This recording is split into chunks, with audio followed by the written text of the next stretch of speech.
নমস্কার, welcome to মনের রান্নাঘর। মনের রান্নাঘরে তোমাদের সবাইকে স্বাগত। আজ আমি বানাবো ভেজ স্যান্ডউইচ। এই রেসিপিটি কিন্তু একদম কম সময়ের মধ্যে তৈরি করে নেওয়া যায় এবং খেতেও অনেক দুর্দান্ত হয়। বাচ্চাদের টিফিন, সকালের ব্রেকফাস্ট বা সন্ধ্যের টিফিন বা দুপুরে আমরা অফিসের লাঞ্চেও কিন্তু এই রেসিপিটি তৈরি করে নিতে পারি, আর 5 মিনিটের মধ্যেই তৈরি হয়ে যায়। আর এই রেসিপিটিতে তোমরা নিজেদের পছন্দ মতন ভেজিটেবল ব্যবহার করতে পারো। চলো তাহলে আর দেরি না করে রেসিপিটি শুরু করা যাক। প্রথমে আমি কিছু ভেজিটেবল এখানে আমি কুচি কুচি করে কেটে নিয়েছি একটা টমেটো, দুটো গাজর, বাঁধাকপির যে মিডিলে যে সাদা কালারের অংশটা থাকে সেটা নিয়েছি, আর তার সাথে দুটো পেঁয়াজ একদম কুচি কুচি করে কেটে নিয়েছি যাতে খাবার সময় ভেজিটেবলগুলো মুখে পড়ে।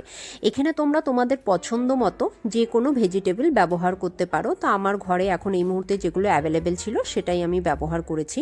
তো একটা বোলের মধ্যে সমস্ত ভেজিটেবলগুলো একসাথে দিয়ে দিলাম, পেঁয়াজ, গাজর, টমেটো আর বাঁধাকপি কুচি। সমস্ত ভেজিটেবলগুলো একসাথে দিয়ে একবার আমি মিশিয়ে নিচ্ছি। মিশিয়ে নেওয়ার পর এখানে আমি কিছু উপকরণ অ্যাড করে দেব। প্রথমে আমি এখানে অ্যাড করে দিলাম 3 চামচ মেয়োনিজের পরিমাণটা তোমাদের পছন্দ মতো তোমরা কম বেশি করতে পারো। এরপর আমি এখানে অ্যাড করে দেব হাফ চামচের মতন গোলমরিচের গুঁড়ো। এটার মধ্যে আমি কোনো রকমের কাঁচা লঙ্কা ব্যবহার করিনি, তোমরা চাইলে কাঁচা লঙ্কা দিয়ে দিলাম 1/4 টিস্পুন লেবুর রস, খুবই সামান্য পরিমাণে, আর অ্যাড করে দিলাম 3 চামচ টমেটো কেচাপ। এটাও তোমরা তোমাদের পছন্দ মতো বাড়িয়ে বা কমিয়ে নিতে পারো। এরপর আমি সমস্ত উপকরণগুলো খুব ভালো করে আমি মিশিয়ে নেব যাতে সস, মেয়োনিজ, সমস্ত ভেজিটেবলগুলো একসাথে খুব ভালো করে মিশে যায়। আমাদের দেখো সমস্ত উপকরণগুলো মিশিয়ে রেখেছি। তোমরা চাইলে এইভাবে ফ্রিজে স্টোর করে রাখতে পারো, যখন তোমরা স্যান্ডউইচটা বানাবে তখন তোমরা এটা বের করে ইউজ করে নেবে। আর আমি দেখো লবণটা কিন্তু সবার লাস্টে মিশালাম, কারণ লবণটা যদি আগে মিশিয়ে দিই ভেজিটেবল থেকে কিন্তু জল বেরোবে। এভাবে ফ্রিজে স্টোর করে রাখলে যখন তোমরা স্যান্ডউইচ বানাবে তার আগে লবণটা ব্যবহার করবে। এরপর আমি ব্রেডের দুটো স্লাইস এভাবে নিয়েছি। একটা ব্রেডের স্লাইসের উপরে আমি যে পুরটা বানালাম ভেজিটেবলের এটা আমি দিয়ে দিলাম। দেওয়ার পর আমি এখানে চিজ দিচ্ছি। এই চিজটা সবসময় ঘরে অ্যাভেলেবেল থাকে আমুলের। তোমরা চাইলে কিন্তু এখানে স্যান্ডউইচে স্লাইস যে চিজগুলো হয় সেটা তোমরা ব্যবহার করতে পারো, ওটাই দোকানে বা রেস্টুরেন্টে ব্যবহার করা হয়, কিন্তু আমার ঘরে যেটা অ্যাভেলেবেল ছিল সেটাই আমি ইউজ করছি। এরপর ব্রেডের আর একটা পার্ট নিয়ে নিলাম। এই পার্টের মধ্যে আমি একটা নাইফের সাহায্যে খুব ভালো করে বাটার লাগিয়ে নেব। যতটা তোমরা যে যেরকম পছন্দ করো সেই হিসাবে বাটারটা ইউজ করবে।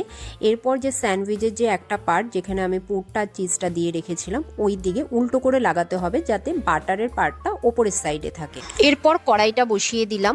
কড়াই বসিয়ে দিয়ে স্যান্ডউইচটা আমি দিয়ে দিলাম। বাটারের যে পার্টটা আছে ওটা আমি নিচের দিকে দিলাম। গ্যাসের ফ্লেমটা লোতে রেখে 1.5 থেকে 2 মিনিটের মতন কুক হতে দিতে হবে। আর ওপর দিক থেকে আবারও আমি একটু বাটার লাগিয়ে নিচ্ছি, আর এই সাইডটা আবার উল্টে দিতে হবে। তো তোমাদের যে যেরকম পছন্দ করো বাটার সেই হিসাবে তোমরা ব্যবহার করবে। তো আমি খুব ভালো করে ওপর থেকে বাটারটাকে লাগিয়ে নিলাম। লাগিয়ে নিয়ে এরপর আমি খুন্তির সাহায্যে এটাকে উল্টে নেব।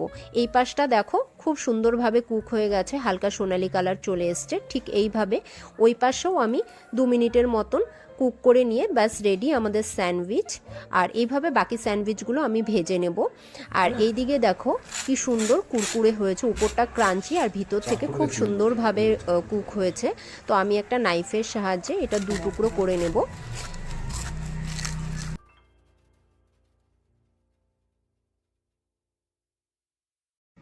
দেখো ভেতর থেকে কি সুন্দরভাবে কুক হয়ে গেছে। তোমরা এভাবে বাড়িতে ট্রাই করো এবং আমাকে কমেন্টে জানিও আজকে রেসিপিটি তোমাদের কেমন লাগলো। যদি ভালো লেগে থাকে অবশ্যই চ্যানেলটি সাবস্ক্রাইব করে দিও, পাশে থাকা বেল চিহ্নটি প্রেস করে দিও, তাহলে আমি যখনই কোনো রেসিপি তোমাদের সাথে শেয়ার করব তোমরা নোটিফিকেশন পেয়ে যাবে। আবারও হাজির হব আবার এক নতুন রেসিপি নিয়ে। ততক্ষণের জন্য তোমরা সবাই ভালো থেকো, সুস্থ থেকো। ধন্যবাদ।